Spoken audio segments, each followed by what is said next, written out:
राम राम मेरे सारे भाइयों को। भाइयों, रेड परी देखी थी आपने, कल ही डाली थी इसको पेज पे।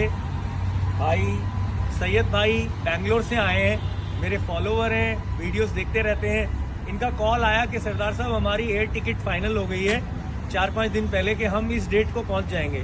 आज सुबह मॉर्निंग में अचानक इनका कॉल आया, ये यहाँ आ गए, पूरा कलेक्शन देखा और आते ही जीप को बुक कर लिया। अपने बच्चों के लिए लिए भैया ने गाड़ी। तो सैयद भाई से जानते हैं कि कैसा एक्सपीरियंस लगा, हमारे यहाँ पे गाड़ियाँ कैसी थी, ओवरऑल हमारे साथ कैसा यहाँ पे आज इन्वायरमेंट रहा इनके साथ। ನಾವು ಇವತ್ತು ಮಾರ್ನಿಂಗ್ ಬಂದಿದ್ದೀವಿ ಇಲ್ಲಿಗೆ. ಎಲ್ಲ ಇಲ್ಲಿರೋ ಗಾಡಿಗಳೆಲ್ಲ ನೋಡಿದ್ದೀವಿ. ನಮಗೆ ಈ ಗಾಡಿ ತುಂಬ ಇಷ್ಟ ಆಯಿತು.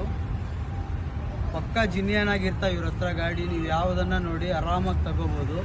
ಇವ್ರು ಹೆಂಗೆ ಹೇಳಿದ್ರೋ ವಿಡಿಯೋದಲ್ಲಿ ಅದಕ್ಕಿಂತ ಇನ್ನೂ ಚೆನ್ನಾಗೈತೆ ಗಾಡಿ.